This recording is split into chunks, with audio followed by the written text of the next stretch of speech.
자, 그러면 우리 두 번째 수업을 시작해 보도록 할까요? 자, 오선아. 바쁘겠지만 빨리 교재를 꺼내. 어디 갔어? 이거 교재 맞구나. 자, 우리 지난 시간에 몇 페이지까지 했었느냐?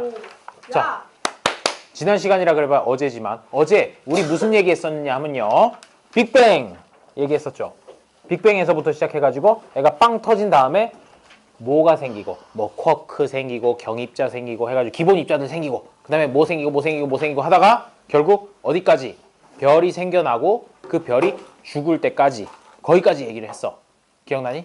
그래서 별이 죽은 잔해들, 초신성 폭발에 의해서 나온 그 잔해들에 의해서 결국 지금 우리가 살고 있는 지구라든지 아니면은 그대의 머리카락, 이런 것들이 다 별의 잔해에서부터 왔다. 거기까지 얘기를 했어. 기억나니? 오늘은 거기에서부터 이어서 할 것인데, 그러면 지난 시간에 했던 거를 간단하게만 한번 되돌아보고 한번 가도록 하자고요. 자, 처음에 빅뱅 빵 터지고 나서 뭐부터 생겼다?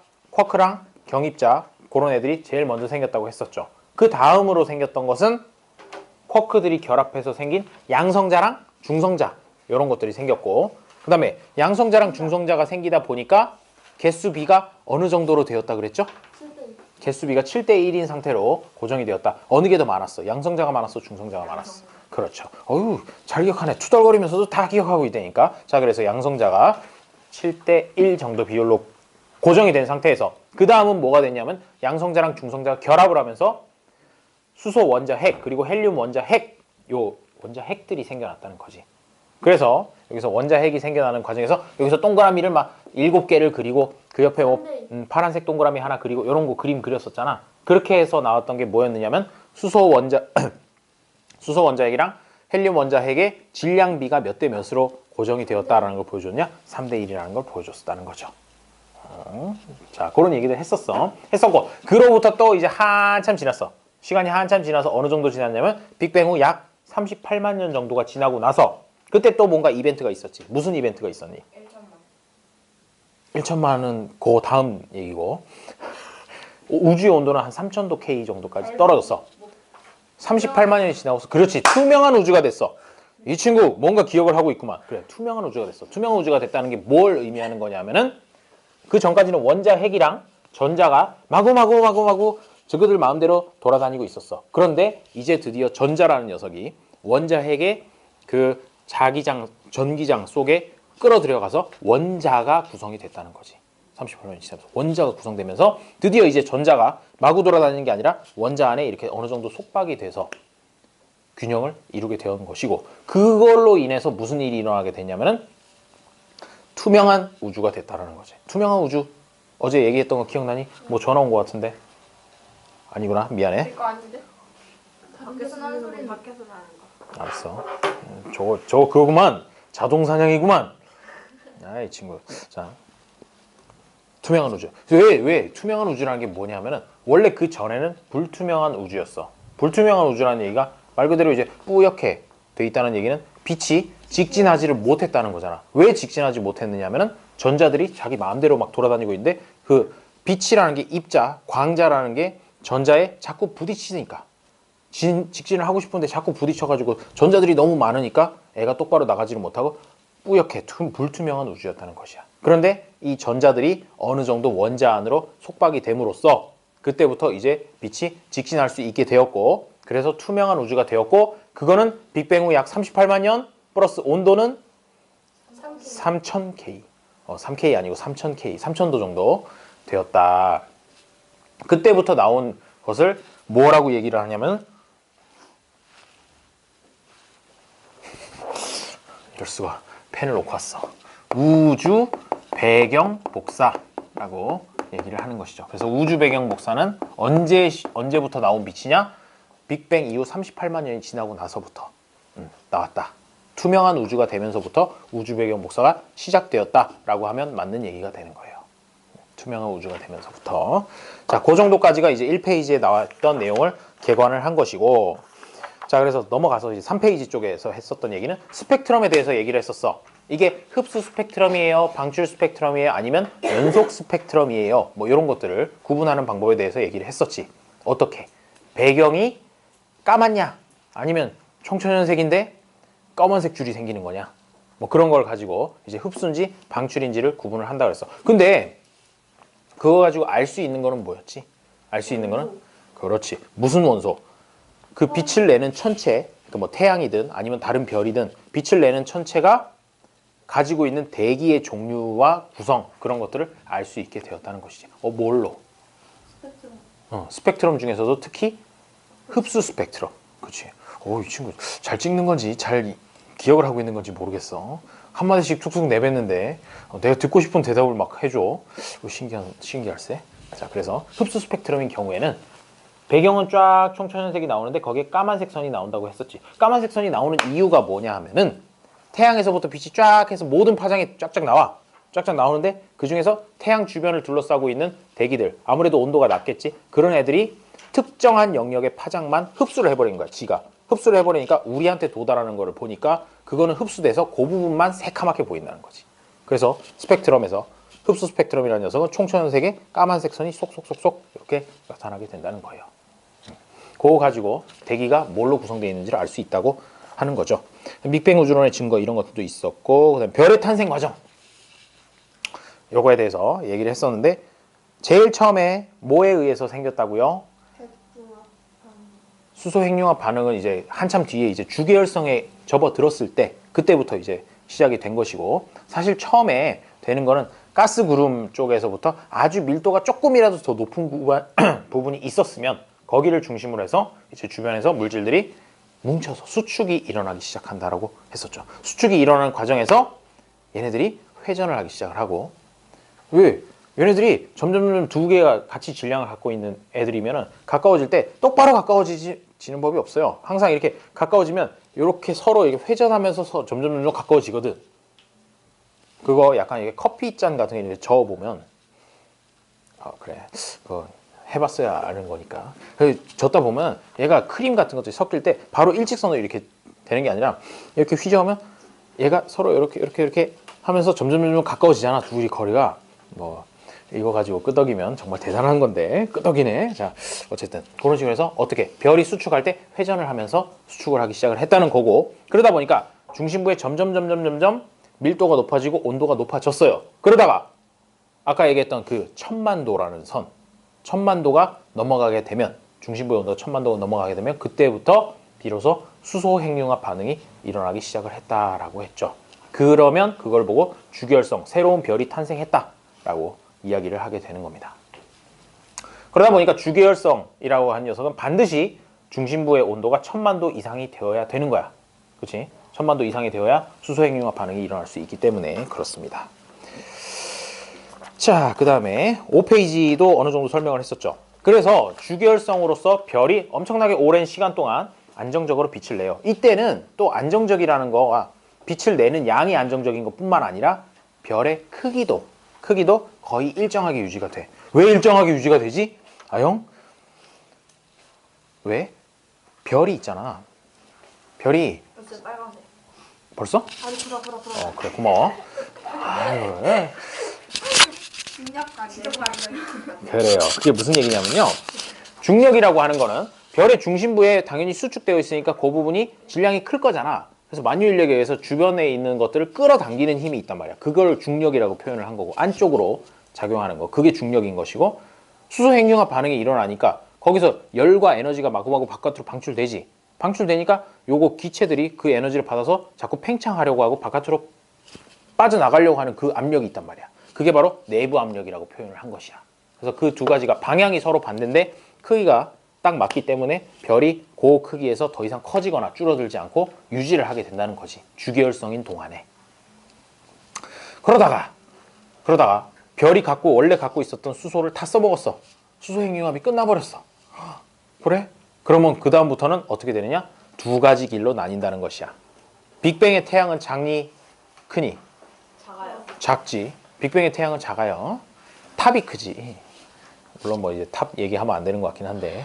자, 그래서 어쨌든 태양은 별 중에서 작은 별에 속합니다. 그리고 태양보다 10배 이상 질량이 큰 애들, 그런 애들을 이제 큰 별이라고 얘기를 하는 건데, 왜 자꾸 큰 별 그러니까 은별이가 눈에 들어오냐? 자, 그래서 질량이 태양 정도인 별은 작은 별이고 걔네들은 주기율성 단계가 끝나면 뭘로 진화가 된다? 적색 거성으로. 거성이라는 것 자체가 이제 별이 점점 커지는 거야. 별이 점점 커지고 안에 이제 더 이상 이 핵융합 반응이 일어나지 않기 때문에 얘가 중심부가 점점 수축하기 시작해. 수축하기 시작을 하고, 수축한다는 얘기는 뭐 더 이상 이제 핵융합 반응이 일어나지 않는다고 하더라도 줄어드는 것만으로도 온도가 점점 올라가. 그렇지. 원래 갖고 있던 에너지가 더 좁은 공간으로 모여들게 되는 거기 때문에 그 공간에서의 온도는 더 올라간다는 거지. 그래서 거의 1억 도까지 올라가. 중심부가 1억 도까지 올라가면 무슨 일이 일어나냐? 지금 이미 수소는 다 써먹었고 헬륨이 가득 있는 상태잖아. 그 헬륨을 재료로 해서 헬륨 핵융합 반응이 일어나게 되고, 그게 어디까지 일어나냐면 헬륨 핵융합 반응에 의해서 탄소, 산소가 생기는 과정까지를 거치게 됩니다. 그게 이제 적색 거성 단계에서 일어날 수 있는 최종점이야. 종착점인 거지. 그래서 탄소, 산소까지 다 가득 찼다. 그러면 더 이상은 별이라고 볼 수 없는 상태인 백색 외성으로, 중심부는 아주 조그만하게 코딱지만하게 남아가지고 백색 외성이 돼버리고, 나머지 부분 이미 커다랗게 팽창해 있던 그런 부분은 이제 더 이상은 이제 중력의 영향권을 벗어나가지고 성운 형태로 이렇게 그냥 퍼져나가는 거야. 행성상 성운, 행성 모양인 성운 형태가 돼버린다는 것이죠. 그런데 원래 태양보다 10배 이상 컸던 큰 별이었으면 끝날 때도 그냥 끝나지 않는다는 거지. 수소 핵융합 다 했어. 주기율성 끝났어. 그러면 이제 점점 수축하면서 온도가 올라가는데, 얘가 온도가 올라갈 때 아까보다 훨씬 많이까지 올라갈 수 있는 거야. 아까 1억 도 정도 올라간다 그랬잖아. 그거보다 더 많이 올라갈 수 있다는 거지. 그래서 얘가 헬륨 핵융합 반응 한 번으로 끝나는 게 아니라 탄소, 산소가 나왔으면 탄소, 산소 핵융합도 하고, 그 다음에 뭐 네온, 마그네슘 핵융합도 하고, 뭐 이런 식으로 해가지고 중간에 뭐가 나오는지는 그다지 중요하지 않지만, 중요한 건 뭐라 그랬어? 제일 마지막에 나오는 게 중요하다 그랬지. 철이 만들어질 때까지 계속해서 핵융합 반응이 된다라고 했어요. 초고성은. 그래서 초고성도 이제 한계가 있는 거지. 철까지가 한계야. 그래서 초고성도 철이 완전히 다 차지를 했으면 이제 화려하게 마지막을 장식하기 위해서 별이 수축을 합니다. 수축을 꿍쭉꿍쭉 해서 조금만하게 모여. 근데 작은 곳에 엄청나게 큰 에너지가 모였으면 그 다음 단계는 뭐겠니? 빵 터지는 거지. 완전 빵 터지는 거야. 빵 터져서 빅뱅 정도 당연히 그 정도의 폭발은 아니지만 소빅뱅이라고 불릴 정도의 폭발에 의해서 초신성 폭발이 일어나게 되고, 그때 어마어마한 열과 압력이 발생하겠죠. 그 에너지를 이용해서 철보다 무거운 원소가 그때 융합이 되는 것이야. 그래서 지금 우리 이 지구상에 존재하는 철보다 무거운 원소들이라든지 우주에 존재하는 모든 철보다 무거운 원소들은 다 초신성 폭발 때 생겨난 원소구나. 선생님, 그렇다고 치면 사실 초신성 폭발이 그렇게 자주 있는 일은 아니잖아요. 물론 뭐 우주가 워낙 크고 별이 많다 보니까 초신성 폭발이 자주 있지 않다고 하는 것도 좀 문제가 있긴 한데, 꽤 자주 있는 편이긴 한데, 그래도 어쨌든 크기에 비하면 적은 편이긴 하지. 맞아, 적은 편인 건 맞아. 그런 것들이 주로 모여가지고 또 여기 지구에 이만큼이나 있다는 것도 되게 신기한 일이라고 생각할 수 있는데, 결국 엄청나게 넓은 곳에 있는 것 중에서도 지구가 만들어질 때도 그 중에서 그런 거 비슷한 것들만 모아가지고 지구가 만들어진 셈이야. 그 지구가 만들어진 과정은 조금 있다가, 한 10분 정도 있다가 이제 설명을 해줄 것이에요. 자, 그러면 요 정도까지 지난 시간에 설명을 했었고, 6페이지 문제부터 풀면 되는 거지, 우리. 그렇죠?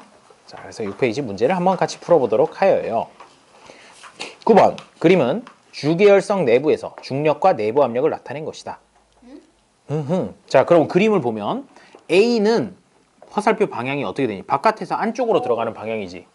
그러면 안쪽으로 들어가는 거니까 얘는 중력일까요? 아니면은 수소 핵융합 반응에 의해서 바깥으로 팽창하려는 압력일까요? 중력이다. 맞는 얘기가 되는 거죠. 첫 번째 거. 맞니, 아영? 네. 그 다음 두 번째 거는 맞아요. B는 이제 바깥쪽으로 나가려고 하는 거지. 이건 수소 핵융합 반응에 의해 생기는 압력이다. 맞는 얘기가 되는 거죠. 그 다음에 주계열성에서 A와 B의 크기는 같다? 크기가 같으니까 별의 크기가 유지가 된다 그랬죠. 다음에 별이 수축과 팽창을 반복하여 크기가 주기적으로 변한다. 주계열성인 상황에서는 뭐 별이 갑자기 커지거나 뭐 작아지거나 그러지 않아요. 그렇기 때문에 X가 됩니다. 하지만 주계열성이 아닌 별 중에는 이렇게 수축과 팽창을 반복하고 막 이렇게 되는 별도 있어. 혹시 그대들 그 중학교 과정에 나오는 거긴 한데 세페이드 변광성이라고 들어본 적 있니? 그래. 그게 세페이드 변광성이 왜 그러냐면 별이 커졌다 작아졌다 하는 거야, 실제로. 와, 신기하다. 커졌을 때 좀 더 밝아지고 작아졌을 때 좀 더 어둡게 보이고 그런 식으로 해서 밝기가 바뀐다라는 그런 것도 있는데 그건 주기율성에는 상관이 없는 얘기예요. 주기율성은 크기가 일정합니다. 자, 10번.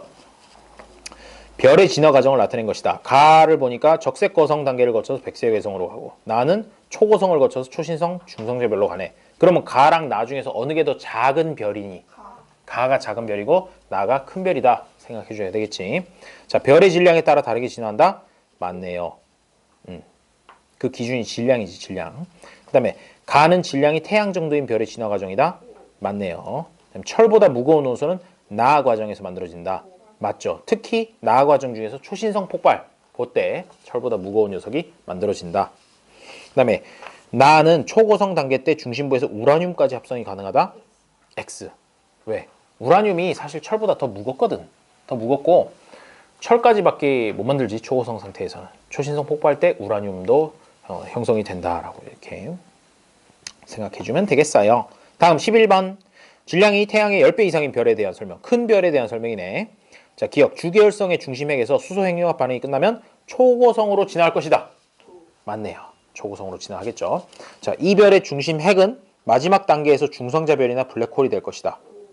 맞아요. 이 중성자별이나 블랙홀이 될 것이다라고 했는데 요거 두 개도 뭐에 의해서 결정이 되느냐? 원래 별이 얼마나 질량이 크냐에 따라서 중성자별이 될 수도 있고 블랙홀이 될 수도 있고 그런 거예요. 그래서 결국 저것들도 다 질량과 관련이 있다. 디귿. 초고성의 중심핵에서는 탄소까지 만들어질 수 있다. X. 철까지 만들어질 수 있는 거죠. 그 다음에 리을은 현재 주기율성 단계라면 중심부의 온도는 1억 K가 넘을 것이다. 그렇지. X지. 왜? 거성 단계가 넘어가야지 중심 온도가 1억 도를 넘게 되거든요. 그러니까 주기율성일 때는 1000만 도를 좀 더 넘는 정도 수준이라고 보면 되겠지. 자, 12번. 그림은 질량이 매우 큰 별의 내부에서 모든 핵융합 반응이 끝났을 무렵의 내부 구조를 나타낸 것이다. 이후의 별의 진화 과정을 설명하라고 그랬는데 딱 그림만 봐도 제일 중심부에 Fe, 철이 있지. 철이 있으니까 이미 갈 때까지 간 거야. 갈 때까지 갔으니 다음 단계는 무엇일까요? 초신성 폭발이 일어나겠지. 그래서 초신성 폭발 후에 중성자별이나 블랙홀로 바뀔 것이다 정도로 해주면 되겠어요. 와, 초신성 폭발 한번 보고 싶지 않니? 실제로 밤하늘 이렇게 막 보다 보면은 완전 듣보잡 별이다가 갑자기 이렇게 밝아지는 별들이 종종 있어. 종종 있고 그게 바로 초신성 폭발에 의해서 밝기가 갑자기 너무너무 밝아지는 것이야. 한꺼번에 너무 많은 에너지를 방출을 해버리는 거지. 팍. 자, 그 다음 두 번째. 철보다 무거운 원소는 어떻게 만들어지는 것인지 설명하시오. 초신성 폭발 시에 높은 열과 압력에 의해서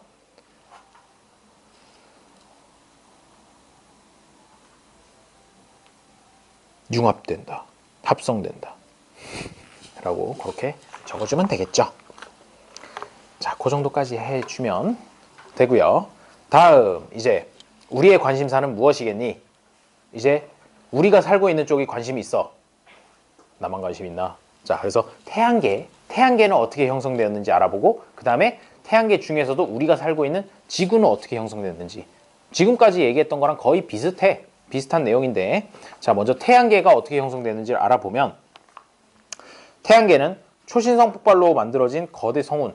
그게 이제 별의 잔해잖아. 별의 잔해에 보면은 이제 수소하고 헬륨 말고 다른 원소들도 많이 있었다 이거지. 별의 잔해니까. 그치? 뭐 철도 있었을 것이고 철보다 무거운 녀석도 있었을 것이고 산소, 탄소 막 이런 것들 많이 있었을 것이야. 그런 것들이 쫙 있는 상태에서 또 다른 초신성 폭발이 하나 빵 터져. 빵 터지면 거기서부터 열과 압력이 나온다 그랬잖아. 그러면은 여기가 안정적인 상태에서 갑자기 저쪽에서부터 뭔가 압력이 밀려오니까 밀도가 크게 요동을 쳐. 달라져. 밀도가 달라지고 그 과정에서 뭐가 생기냐면 조금이라도 더 밀도가 높은 부분이 생길 수밖에 없다는 거지. 이거 별 생성할 때도 똑같은 얘기를 했던 것 같은데, 그치? 조금이라도 밀도가 높은 부분이 생기면 그 부분을 중심으로 뭐가 일어난다? 뭉치기 시작을 한다는 것이야. 수축이 일어나기 시작하고 그게 이제 태양계 성운의 형성 보면 안정한 상태로 있던 성운 내부의 가스와 먼지는 초신성 폭발로 흔들리며 밀도가 불균일해져서 밀도가 큰 부분을 중심으로 수축하기 시작한다는 거야. 수축하면서 서서히 어떻게 회전하기 시작한다.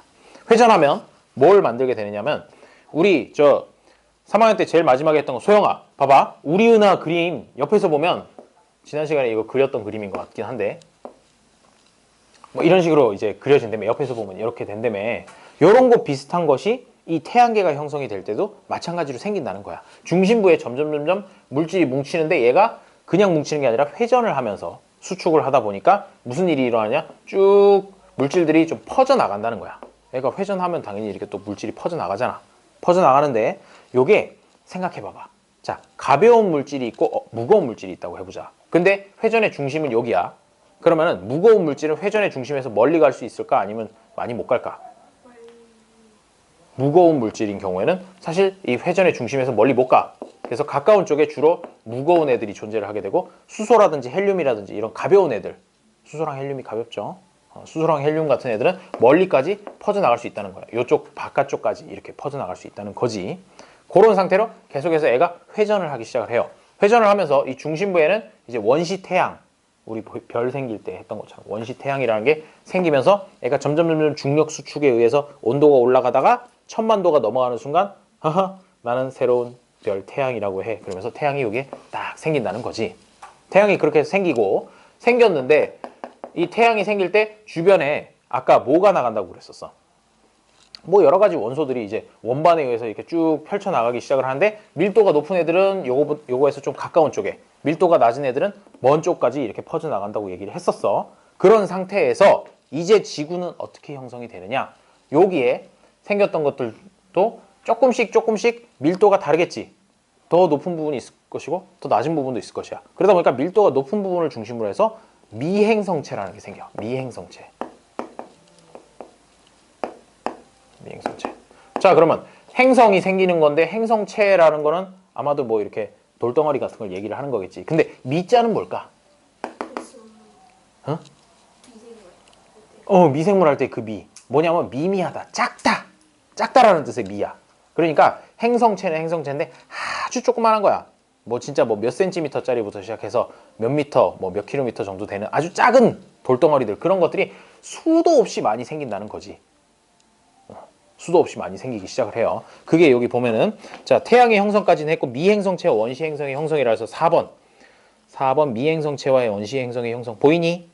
보면 원시 원반에서도 이게 원시 원반이야. 이쪽 부분이 있는 게 원시 원반인데 원시 원반에서도 중력의 작용으로 가스와 먼지 같은 물질들이 뭉쳐져서 미행성체가 만들어졌고, 이 미행성체들이 서로 충돌한다는데 왜 충돌을 하냐? 얘가 회전을 하기 때문에 애가 큰 거 작은 거 회전하는 속도가 다르단 말이야. 그렇지, 아영아? 그래서 괜찮니? 그래서 얘네들이 회전을 하다 보면은 미행성체가 한두 개가 아닌데 걔네들이 충돌을 하기 시작을 하는 거야. 큰 것들 작은 것들 해가지고 할 거 없이 이렇게 충돌을 하기 시작하는데, 이 과정은 뭐를 생각하면 되느냐면, 초등학교 때 우리 열심히 이제 필기를 하다 보면 틀렸지. 그러면은 지우개를 막 지우잖아. 그럼 지우개에 뭐가 나오니? 이런 거 녹음해도 되는지 모르겠는데 지우개 똥이 나오지. 지우개 똥이 가득 나와요. 가득 나오면 이제 그거를 이제 뭉치기 시작해가지고 한 요 정도로 이제 뭉쳤어. 뭉친 상태에서 또 지우개 똥이 나와 있잖아. 그러면은 이렇게 쓱 한 바퀴만 돌리면 무슨 일이 일어나니? 그렇지. 그런 식으로 미행성체가 어느 정도 규모가 되고 나면 자꾸 이 큰 녀석이 지나가면서 작은 것들이 거기에 이제 충돌하는 거지. 어떻게 보면 충돌해가지고 쫙쫙쫙 합쳐지면서 덩어리가 점점 커진다는 거야.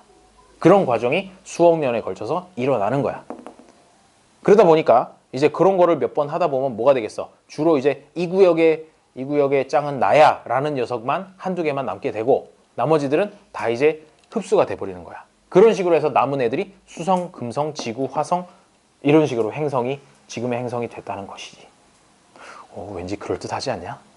그런 식으로 해가지고 그러면 금성하고 지구 사이에 있던 미행성체 이런 애들은 금성에 흡수됐거나 아니면 지구에 흡수됐거나 이런 식으로 해서 대부분 거의 다 흡수가 돼버렸다는 얘기가 되는 거지. 그 세월이 지나면서. 자, 그렇게 해가지고 됐다는 건데, 원시 행성의 성장, 원시 행성, 원시 지구라든지 이런 것들이 생겼는데 그런 것들이 주변에 있는 미행성체들을 이제 점점 흡수하면서 커지고 얘네들도 자기도 스스로 회전을 해. 심지어 지구도 지금도 자전하고 있잖아. 생길 때부터 지금까지 계속 회전을 하고 있는 것이지, 지구 같은 것도. 그래서 원시 행성은 주변의 미행성과 물질을 계속 끌어들여서 행성으로 성장하였다라고 했는데, 여기서 우리 중학교 때 배웠던 거, 자, 수성, 금성, 지구, 화성까지를 딱 잘라가지고 태양에 가까운 쪽에 있는 애들을 지구형 행성이라고 배운 적 있지. 그리고 화성보다 멀리 있는 목성부터 시작해서 더 멀리 있는 애들을 목성형 행성 이렇게 얘기를 했었잖아. 그 두 가지의 가장 큰 차이점이 뭐였니? 고리. 고리를 가장 큰 차이점이라고 얘기하다니. 그래요. 밀도가 사실은 기본적으로 가장 큰 차이점인데 밀도가 어땠어? 지구형 행성 같은 경우에 밀도가 높은 물질들로 이루어져 있다라고 했었지. 철이라든지 니켈이라든지 뭐 이런 규소 이런 걸로 되어 있고 목성 행성은 수소랑 헬륨이 주성분이다. 가벼운 걸로 돼 있다. 뭐 그런 거 배웠었잖아. 그게 왜 그랬느냐? 처음에 얘가 태양계 원시 원반을 할 때 밀도가 낮은 애들은 밀도가 큰 애들은 멀리 못 가가지고 태양 근처에 있었고 그다음에 밀도가 낮은 애들이 쫙 멀리까지 퍼졌기 때문에 결국 멀리에서 만들어진 행성들은 밀도가 낮은 것들로 구성이 될 수밖에 없었다. 이렇게 이해를 해주면 되겠어요. 자, 그러면 거기 있는 지구형 행성 형성, 목성형 행성 형성 이렇게 돼 있는데 태양과 가까운 쪽은 철, 산소, 규소 등의 무거운 원소들이 모여 형성이 되었다라고 할 수 있고 그러면 여기서 한 가지 더 태양이 여기 있으니까 사실 태양이 에너지원을 공급을 해준 거잖아 나머지 행성들에 그러면 이 행성들이 만들어질 때 지구형 행성이랑 목성형 행성 중에 어느 게 더 고온의 환경에서 만들어졌을까? 지구형 행성, 태양에 가까운 쪽 가까운 쪽이 더 뜨거운 환경에서 온도가 더 높은 상태에서 만들어졌다. 그것도 하나 생각해 볼 수 있을 거예요. 그럼 왜? 태양이랑 가까우니까 라고. 왜냐면 뒤에 문제에 나와서 한번 얘기를 해줬어요.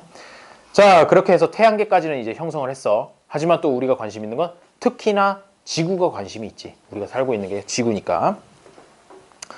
자, 아까 그 지우개 똥 뭉치는 얘기를 조금 더 해보자. 자, 미행성체들이 마구마구 충돌을 하는 거야 사실은. 지구가 요만한 덩어리가 됐어. 요만한 덩어리가 돼서 얘가 이렇게 막 돌아다니면서 미행성체들을 만날 때마다 어떻게 얘가 뭐 도장 깨기를 하는 것도 아니고 미행성체가 와서 갖다 박는 거야. 이 지구에다가 팡팡팡팡 부딪히는 거지. 부딪히면 뭐가 되겠니? 열이 발생해. 충격에 의해서 열이 발생하고 그치 원래 얘가 가지고 있던 뭐 위치 에너지, 운동 에너지 이런 것들이 다 열 에너지 이런 걸로 바뀔 거잖아. 그래서 미행성체가 막 충돌 초기에는 엄청나게 자주 충돌을 했을 테니까 많았으니까 미행성체가 충돌을 할 때마다 점점 여기에 온도가 올라가. 원시 지구라는 녀석이 점점 뜨거워진다고. 바깥에서 충돌하는 그 에너지가 열 에너지로 바뀌어가지고. 그래서 자꾸 온도가 올라가다 보니까 무슨 일이 있었냐면 원래 처음에는 철이라든지 니켈이라든지 이런 주로 고체 상태의 녀석이었는데 온도가 올라가다 보니까 걔네들이 녹아. 액체가 된다는 거지. 액체가 되는데 얘가 가만히 있는 게 아니라 회전한다 그랬지. 회전하니까 무슨 현상이 일어나냐? 고체였을 때는 얘가 안으로 들어가거나 바깥으로 나가고 싶어도 할 수가 없었는데 액체가 되니까 유동성이 생겨서 회전하면서 밀도가 높은 애들, 철, 니켈 이런 것들이 중심부로 가라앉고 어떻게 보면 가라앉는다고 표현해야겠지. 가라앉고 비교적 밀도가 높은 애들이 지각이라든지 그쪽 바깥쪽으로 이렇게 밀려나게 됐다는 것이야. 오, 이게 공 돌리면은 고체일 경우에는 뭐 그게 성분이 이렇게 왔다 갔다 하지 못하지만 액체 상태로 녹아버리게 되면 밀도가 높은 애들이 중심부로 밀도가 낮은 애들이 바깥쪽으로 이렇게 밀려날 거 아니야. 이거 회전을 시키면 그게 바로 여기 나오는 핵과 멘틀의 분리 단계가 되는 것이야. 온도가 올라가서 그렇게 된 거지. 그렇게 해서 지금 지구의 내핵 쪽, 외핵 쪽 주성분이 철과 니켈이라고 하잖아. 밀도가 높은 애들이 그쪽 안쪽으로 들어가게 된 것이고 비교적 밀도가 낮은 애들은 멘틀보다 위쪽인 지각 쪽으로 이렇게 올라오게 됐다고 보는 거지. 그때 분리가 됐고 그 다음에 미행성체라는 게 아까 처음에 있었던 거 그게 무한한 게 아니잖아. 미행성체가 무한한 게 아니기 때문에 세월이 지나면서 점점 미행성체가 충돌하는 빈도수가 떨어진 거야. 처음에는 막 수도 없이 떨어져 가지고 온도가 확 올라갔다가 그게 이제 어느 정도 하고 나니까 이제 뭐 1년에 한 번, 뭐 10년에 한 번 이렇게밖에 충돌을 안 하니까 온도가 지구가 점점 식기 시작했다는 거지. 지구의 온도가 떨어져서 어떻게 되느냐? 액체였던 게 다시 이제 고체가 된 거야. 고체가 되면서 그때 이제 원시 지각이라는 게 형성이 되고 이제 고체가 됐으니까 원시 지각이 형성이 되고 그다음에 온도가 더 떨어지면서 원시 바다도 형성을 하게 되었다는 것이죠. 그래서 바다가 생기고 나서는 드디어 뭐 생명체들이 탄생을 하고 뭐 생명체는 주로 이제 먼저 바다에서 나왔다고 하지. 왜냐하면 초기에는 산소가 없었어. 산소가 아주 드물었어. 아주 드물었고 있어봐야 암석 쪽에 주로 있었던 것이고 대기 중에는 산소가 없었어. 그래요? 어디서부터 시작되느냐면 물속에 조류라든지 이런 단세포 생물 중에서도 조류 같은 것들 있잖아. 그런 애들은 태양을 받아서 광합성을 열심히 한 거야. 광합성을 열심히 해서 자기들 먹고 살려고 열심히 광합성을 했는데 광합성을 하면 뭐가 나오니? 산소가 나오지. 산소가 나와서 바다에 조류가 가득한데 거기서부터 산소가 뿜뿜뿜뿜 해가지고 대기 중에 산소 농도가 높아지기 시작을 했던 것이야. 높아지기 시작을 했고 그러다 보니까 그 전까지만 해도 자외선이 엄청 강하게 다이렉트로 들어왔어. 왜? 오존층이 없었거든. 산소가 없는데 오존층이 어디 있어? 왜? 산소는 O2인데 오존은 O3잖아. 그러니까 대기 중에 산소가 없는데 오존층이라는 게 존재할 수가 없었겠지. 그래서 육지에는 정말로 아무것도 살 수가 없는 상태였어. 자외선이 너무 강하게 그냥 들어왔었기 때문에. 근데 바다에 먼저 조류들이 나오면서 산소가 뿜뿜뿜 해가지고 대기 중에 오존층도 생기고 뭐 이게 하루 이틀 만에 된 건 아니고 엄청나게 오랜 시간이 걸렸지. 그런 식으로 해서 오존층도 생기고 자외선도 어느 정도 좀 차단되고 그러고 나서 이제 육상 동물이 탄생을 하게 됐다고 보는 거죠. 뭐 그런 단계를 거쳐서 우리가 지금 이렇게 지표면에 살고 있다고 생각하면 되겠어요. 야, 우리 되게 수십억 년에 걸친 이야기를 막 짧게 이렇게 축약해가지고 얘기를 했습니다. 자, 그러면 봅시다. 우주, 지구, 생명체를 구성하는 물질 보게 되면 여기서는 외워야 될 게 딱 한 가지만 있으면 돼. 우주의 주요 원소. 우주의 주요 원소 두 가지. 뭐니? 수소하고 헬륨. 지난 시간에 열심히 설명했던 수소랑 헬륨이 생겼다고 그랬잖아. 빅뱅 일어나자마자 초기에. 그게 지금까지도 거의 유지가 되고 있는 거지. 그래서 수소하고 헬륨이 합쳐서 98%를 차지하고 있고 그럼 나머지 2%가 뭔가요?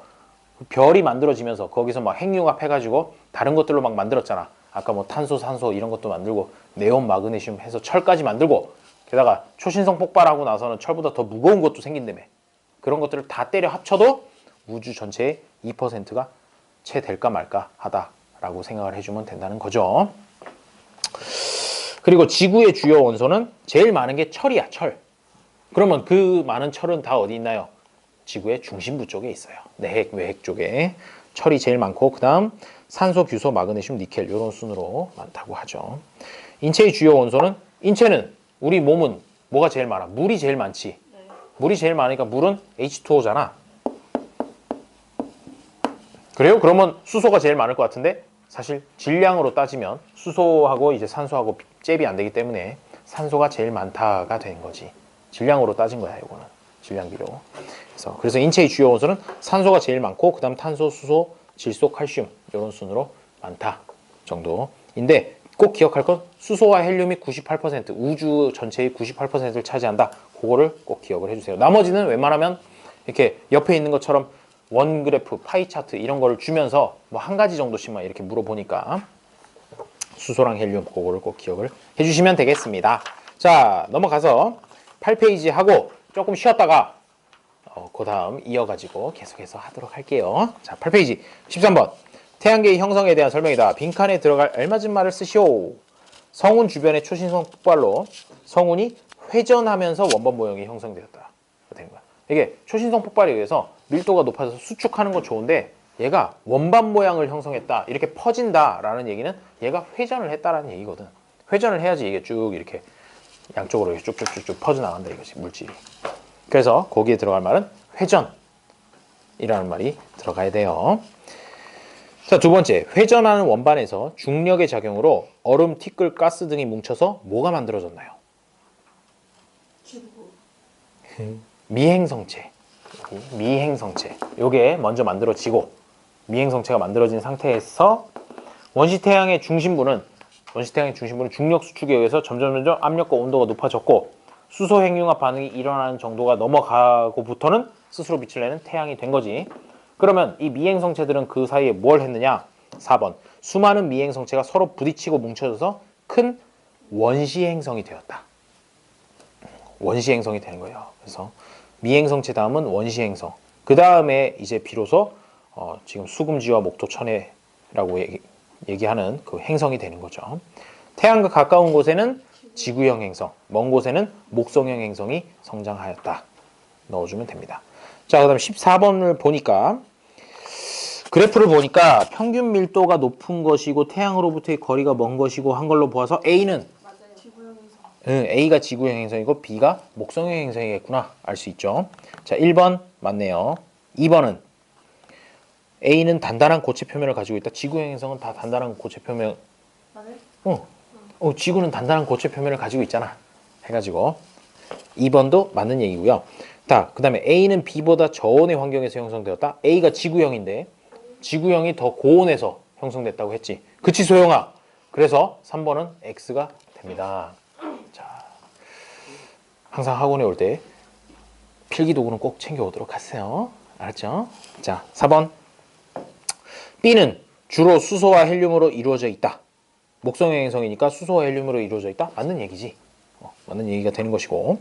그 다음에 A는 A 지구형 행성이지. 지구형 행성은 녹는 점이 높은 물질로 이루어진 미행성체가 성장하여 형성되었다. 맞네요. 그쵸? 밀도가 높은 애들이 일반적으로 녹는 점도 높거든. 그래서 5번도 맞는 얘기가 되겠어요. 6번. B는 원시 태양에서 가까운 곳에 철, 규산염 등으로 이루어진 미행성체가 성장하여 형성되었다? 아니죠. 네, X.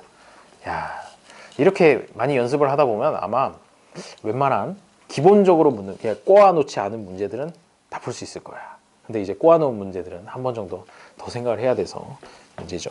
자, 15번 문제는 제일 처음 거랑 제일 끝에 것만 얘기해 줄게. 제일 처음 거는 나고요.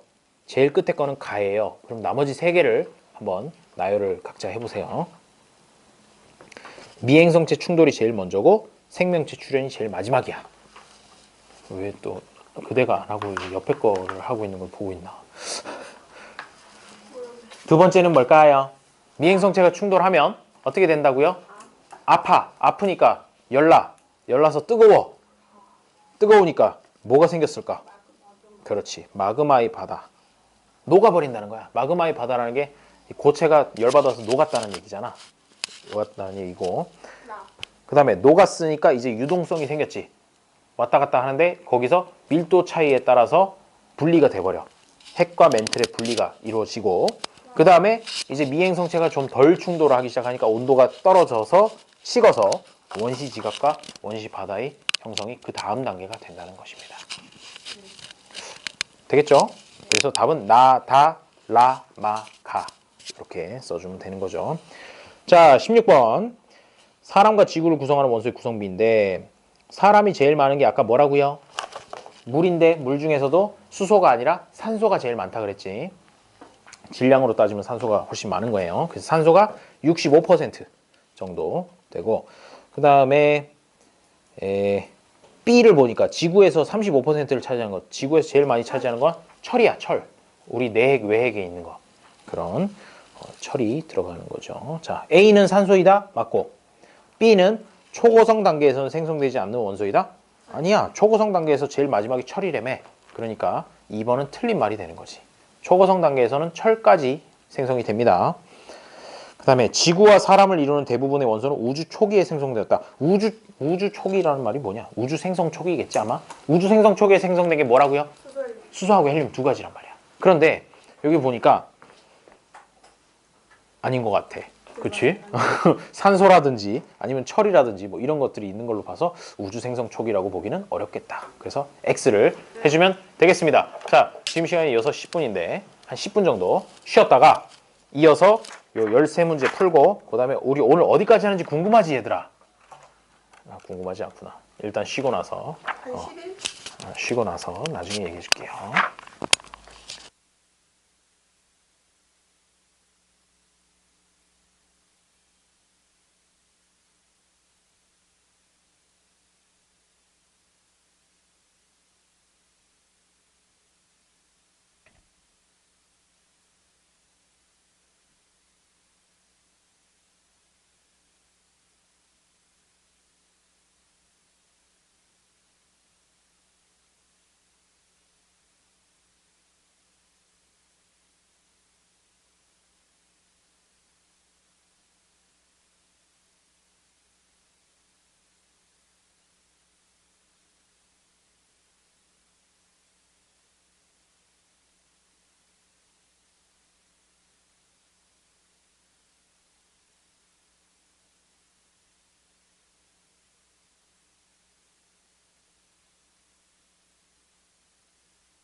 9페이지.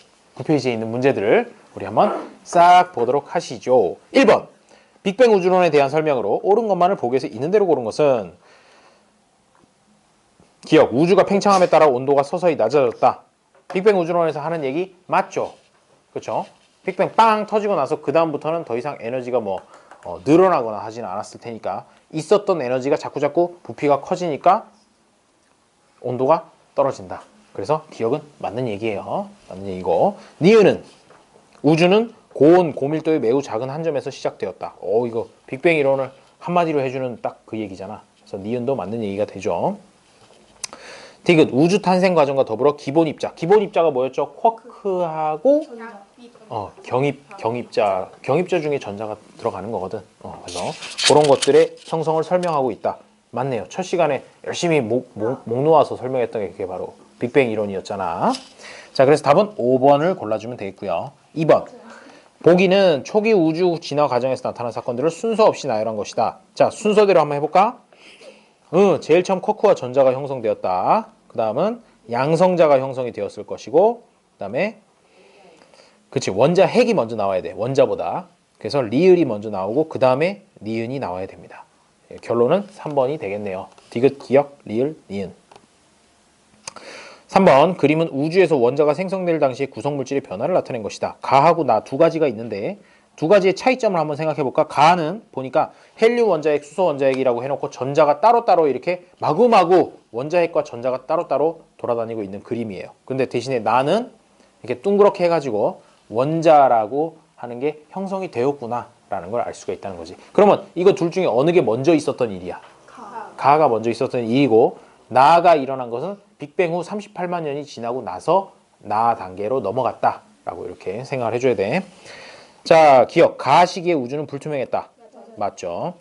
나 시기에 빛은 우주로 퍼져나갔다. 이것도 맞지. 우주로 퍼져나갔다는 것 자체가 이제 빛이 직진할 수 있었다는 얘기랑 똑같은 거기 때문에 그래요. 디귿. 가 시기에 전자는 원자핵에 붙들리게 되었다. 그렇지. 나 시기에 전자는 원자핵에 붙들리게 되었다 해야 맞는 얘기가 되겠죠. 그래서 3번이 됩니다. 자, 그림 가는 업 쿼크와 다운 쿼크로 만들어진 입자이고 나는 헬륨 원자핵을 나타낸 것이다. 가에 보니까 A는 위 쿼크가 2개고 아래 쿼크가 1개야. 그러니까 양성자라는 것이고, B는 위가 하나 아래가 2개니까 얘는 중성자겠구나. 그래서 A는 양성자, B는 중성자라고 이렇게 알 수가 있게 되고요. 자, 기억. B는 양성자이다. 에이, 틀렸네. B는 중성자죠. 그 다음에 니은 주기혈성 내에서 A와 B를 이용하여 헬륨 원자핵을 만드는 반응이 일어난다. 주기혈성 내에서 일어나는 반응은 뭐였죠? 수소핵융합 반응이지. 수소핵융합 반응이 뭐냐면 이 양성자 가지고, 양성자랑 중성자 가지고 헬륨 원자핵 만들어내는 거, 그거거든. 그러니까 이 말이 맞는 말이지. 니은이 맞는 말이에요. 그 다음 디귿. 나를 이용한 핵융합 반응은 헬륨 원자핵을 이용한 핵융합 반응이라는 얘기는 헬륨 핵융합 반응을 얘기하는 거잖아. 그치? 헬륨 핵융합 반응이라고 하는 거는 주기혈성에서 일어나는 건 아니지. 주기혈성 단계를 뛰어넘어서 그 다음에 적색 거성이나 초고성이 됐을 때만 헬륨 핵융합 반응을 시작을 하는 거지. 그러면 디귿에 나를 이용한 핵융합 반응은 적색 거성, 초고성 내에서 일어나며, 요까지 말이 맞네. 맞고, 중심부의 온도가 1억 K 이상 되면 일어난다. 요것도 맞는 말이에요. 그래서 니은 디귿이 답이 되는데, 자, 우리 봐봐. 수소 핵융합 반응이라고 하는 건 온도가 어느 정도 이상이 되면 된다 그랬어? 3,000. 아니, 수소 핵융합 반응. 1억. 아니야, 1억. 온도가 1000만 도 이상이 되면, 1000만 K 이상이 되면 수소 핵융합 반응이 일어나는 것이거든. 지금 보면은 온도가 몇 가지가 나왔는데, 그러면 요거 하나만 정리를 좀 하고 가자고. 3000K라는 온도 나왔었지. 들어본 적 있을 거고. 그 다음에 1000만 도, 1000만 K, 그 다음에 1억 K. 크게 온도는 지금까지 설명한 것 중에서 한 3개 정도 이렇게 크게 나왔다고 보면 되는데, 이 3000K라고 하는 거는 뭐였냐면은, 이거는 빅뱅 후 38만 년이 지났을 때 우주의 온도야. 빅뱅 후 38만 년 경과 3만? 38만 년이죠. 38만 년이 지났을 때 우주의 온도. 헷갈리면 안 돼요. 3000도는 요거 우주의 온도야. 38만 년이 지나고 나서 우주 온도고, 1000만 K라고 하는 거는 뭐냐면 수소 핵융합이 일어날 수 있는 온도. 핵융합 가능 온도. 그러니까 이걸 다른 말로 하면은 요 온도가 넘으면 주계열성이 될 수 있다라는 그런 얘기지.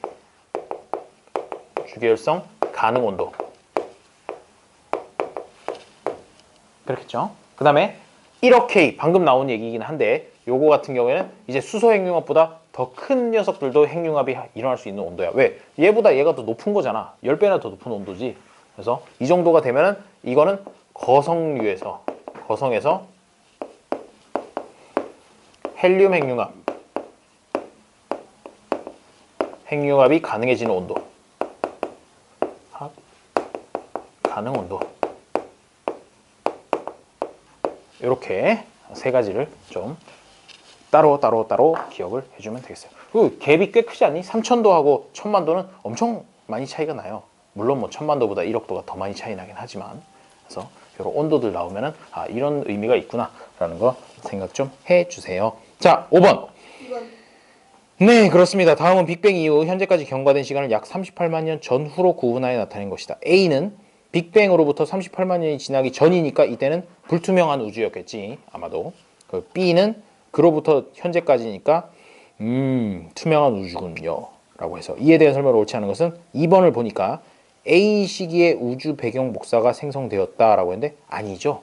언제? 투명한 우주가 되고 나서 우주 배경 복사가 시작이 되었기 때문에 2번이 틀린 말이 됩니다. 우리 몇 페이지까지예요?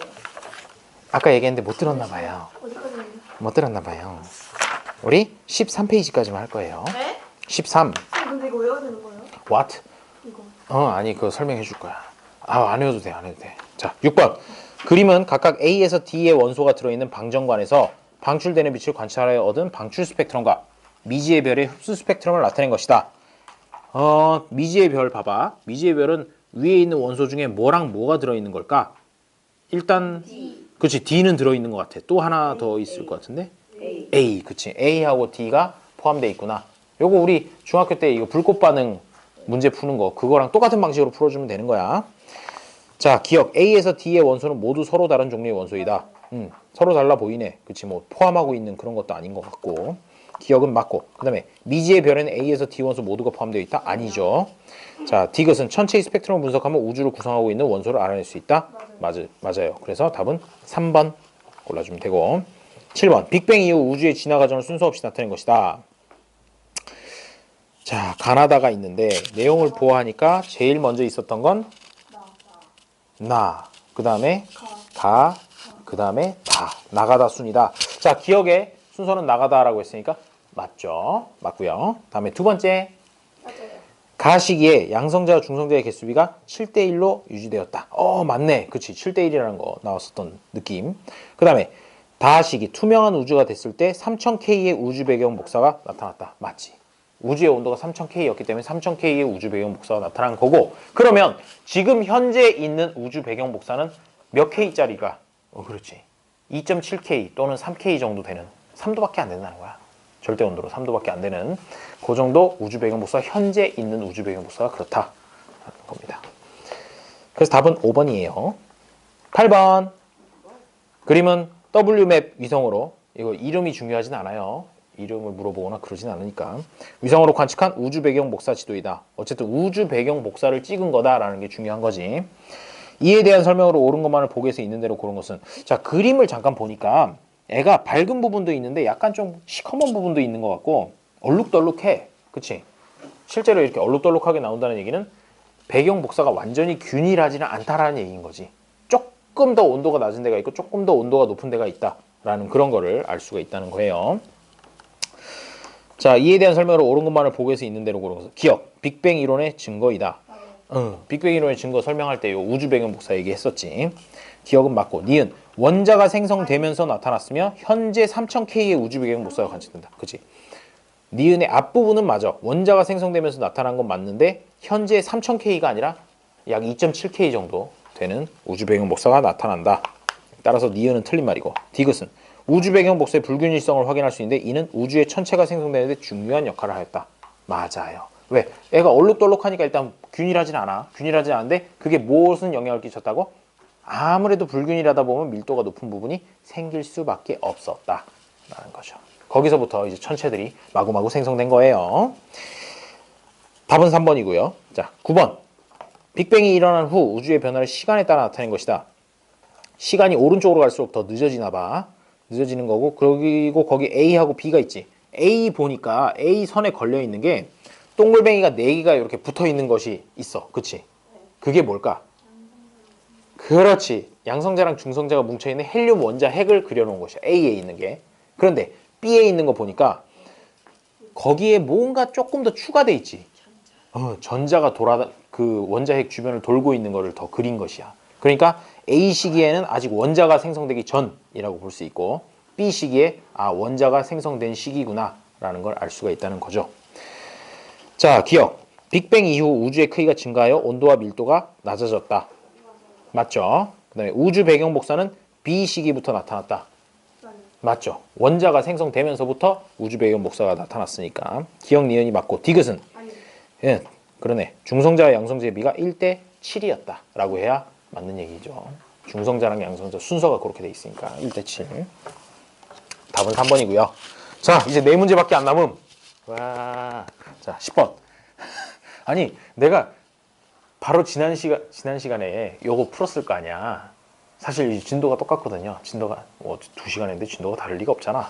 그래서 진도 똑같아서 자, 10번 풀면서 4문제밖에 안 남았습니다. 짝짝짝 똑같은 걸 했거든? 그랬더니 똑같은 말 이러더라고. 왜 그런 거야? 완전히 똑같은 반응이어서 순간 데자뷰 같은 그런 느낌을 느꼈어요. 자, 10번. 그림과는 어느 별의 진화 과정을. 아하. 그리고 나는 어느 단계의 별의 내부에서 일어나는 반응을 나타낸 것이다. 자, 그럼 나부터 한번 잠깐 볼까? 나를 보니까 4H가 He2랑 에너지로 나오는 걸로 봐서 이거는 수소 핵융합 반응을 얘기를 하고 있는 것 같아. 그렇지? 재료가 수소니까. 그리고 가를 보니까 주기율성 다음 단계가 적색거성이 아니라 초거성이네. 그렇지? 태양보다 훨씬 큰 별인가 보다. 이 정도까지 알아놓고 보기를 보면 기억. 가는 질량이 태양만한 별의 진화 과정을 나타낸 것이다. 아니죠. 태양보다 훨씬 큰 별을 나타낸 것이고, 태양은 나 단계에 속한다. 맞지. 주계열성 단계에 속하는 거니까 이거 니은은 맞고, 디귿은 초신성 폭발을 통해 철과 같은 원소가 생성된다. 맞아요. 아니에요. 철과 같은 원소는 이 초고성 단계에서 이미 생기고요. 초신성 폭발은 철보다 더 무거운 원소들을 만들어내게 된다는 것이죠. 그래서 답은 1번 니은만 골라주면 됩니다. 자, 11번. 서로 다른 별 A, B의 진화 과정을 나타낸 것이다. 뭐야? 미안해. 자, A. 주기혈성 A는 끝에를 보니까 행성상 성운이랑 백색 외성으로 나눠지는 걸로 봐서 조그만한 별인가 봐. 그치? 그 다음에 주기혈성 B는 초고성을 거쳐서 중성자별이나 블랙홀이 되는 걸 봐서 큰 별인가 봅니다. 큰 별인가 봅니다. 자, 기억. A, B 내에서 수소 원자핵을 이용한 핵융합 반응이 일어나고 있다. 주기혈성인 상태니까 기억은 맞는 얘기가 되고, C는 중심핵에서 탄소까지 만들 수 있다. 이 C에 들어갈 건 적색 거성이 들어가야 되는 칸이잖아. 그치? 적색 거성은 중심부에서 뭐까지? 탄소나 산소까지 만들 수 있다고 했으니까 니은도 맞는 얘기가 되겠죠. 탄소까지 만들 수 있다라고 얘기를 했으니까. 자, 철보다 무거운 원소는 나와 다 과정에서 만들어진다. 맞잖아. 거의 초신성 폭발이 나랑 다 둘 다 해당이 되네. 해가지고 기억, 니은, 디귿 다 맞습니다. 12번. 그림 가는 서로 다른 별의 진화 과정을. 나는 어떤 별의 내부 구조를 나타낸 것이다. 나를 먼저 딱 보는 순간 중간에 철이 있네. 이거는 어디? 초거성 중에서도 이제 갈 때까지 간 초거성이구나 라고 이렇게 알 수 있죠. 자, 초거성이 A와 B. A와 B가 뭔데요? A는 블랙홀로 끝나는 거고 B는 중성자별로 끝나는 거네. 초고성이 A와 B로 나뉘는 기준은 별의 질량이다. 아까 언뜻 얘기했는데 이 중성자별로 끝나는지 블랙홀로 끝나는지도 결국은 원래 별의 질량이 어느 정도였느냐에 따라서 결정된다고 얘기했었죠. 그래서 이거 크게 이렇게 뭐 초고성이냐 적색고성이냐 되는 것도 질량에 따른 것이고, 그 이후에 중성자별로 가냐 블랙홀로 가냐 이것도 다 원래 별이 어느 정도 질량을 갖고 있었느냐에 따라 결정이 됩니다. 기억 맞고, 그 다음에 니은. 나는 적색거성의 내부 구조이다. 땡. 초신성의 내부 구조죠. 그 다음에 핵발전에 이용하는 우라늄은 행성상 성운에서 얻어졌다. 아니죠. 행성상 성운은 초신성이랑 상관이 없으니까 틀린 말이 됩니다. 초신성 폭발 때 나온 거죠. 그래서 답은 1번이 되고요. 마지막 13번. 우주를 구성하는 것 중에 74%를 차지하는 거는 수소입니다. 수소. 그래서 A는 수소고요. 그 다음에 지구 중에서 35%를 차지하는 건 철입니다. 지구 중에서 제일 많은 게 철이에요. 어디 다 있냐고요? 내부에 핵에 들어있어요. 그 다음에 사람은 뭐 일단 다 수치가 주어져 있네. A는 빅뱅 이후 우주가 팽창하는 과정에서 만들어진 원소이다. 수소는 빅뱅 이후 우주가 그러네. 맞죠? 그 다음에 B는 철은 질량이 태양의 10배 이상인 별의 내부에서 가장 나중에 만들어진 원소이다. 맞는 얘기가 되겠네요. 그 다음에 지구와 사람을 구성하는 원소들은 모두 초신성 폭발로 인해 만들어진 원소들이다. 그렇지. 왜 아니니? 오.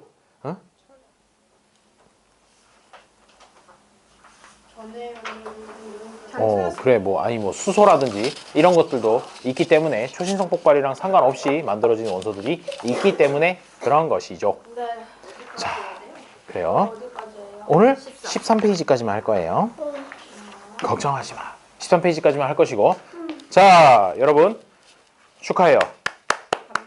1강을 했어요. 1강을 했고, 자, 여기 처음에 딱 첫 페이지를 보게 되면 몇 강까지 있나요? 6강까지 있죠. 6강까지 있는데 그 중에서 우리 1강을 끝낸 것이에요. 그리고 사실 내 생각에는, 개인적인 생각으로는 1강이 절대로 제일 쉬운 강은 아니었어. 제일 쉬운 건 아니기 때문에 걱정하지 말고 이제 더 쉬운 것도 있어.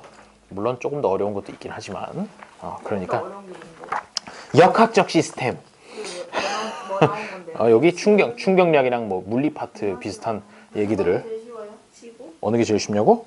자연의 구성 물질도 쉽고 지구 시스템도 쉬움 도너리. 자, 그렇게 해서 이제 2강으로 넘어가 보도록 합시다. 2강은 요거는 우리 중학교 때 배웠던 것 중에 뭐랑 연관이 있느냐면 중학교 2학년 때 혹시 기억나는지 모르겠지만 원소. 그래. 그거 했던 거. 그 다음에 뭐 이온 이런 거 막 했었잖아. 그런 거랑 좀 관련이 있는 단원이라고 보시면 될 것 같아요. 이거 다 외울 필요 없어요. 그대들 어차피 다 20번까지는 다 외우고 있잖아. 그치? 20번까지만 외우면 충분하고 그 정도까지만 잘 하고 있으면 돼요. 갑자기 또 왜 읽고 그래. 됐어. 자, 자, 그러면 원소라고 하는 거는 크게 나누면 금속 원소랑 비금속 원소 이렇게 두 개로 나눠져요. 금속 원소 그리고 비금속 원소. 선생님, 금속 원소, 비금속 원소 분류 정도는 얼마든지 자신 있습니다 라고 이렇게 얘기를 하는 친구들이 있을 것 같은데, 자, 한번 물어보겠어요. 철은 금속인가요? 비금속인가요? 방금 비금속이라는 얘기를 들은 것 같은데 아니지. 자, 철, Fe. 그렇죠. 그 다음에 알루미늄은 비금속? 자, 알루미늄 금속이죠. 아니, 물어보는 거 대답해도 돼. 알루미늄. 구리는? 산소는? 산소는 비금속. 설마 산소를 보고 금속이라고 얘기하기는 좀 힘들겠지? 아무래도. 자, 그 다음에 금은? 금속이죠. 나트륨은? 금속이네. 마그네슘은?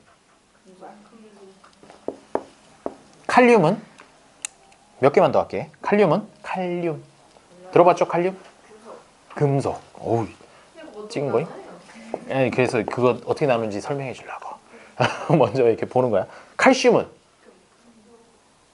칼슘 뼈 아니었어? 칼슘도 금속이야. 자, 뭐지? 생각보다 금속 원소 되게 많고 비금속 원소 몇 개만 더 써볼까? 뭐 염소라든지 아니면 플로르라든지 뭐 질소 이런 것들은 비금속 원소가 되겠죠. 자, 그러면 좋은 질문을 했어. 어떻게 나누는 건데요? 자, 어떻게 나누느냐? 거기 교재 말고 부교재를 한번 꺼내보세요. 부교재를 꺼내서 네, 밖에 있네? 잠깐만. 부교재.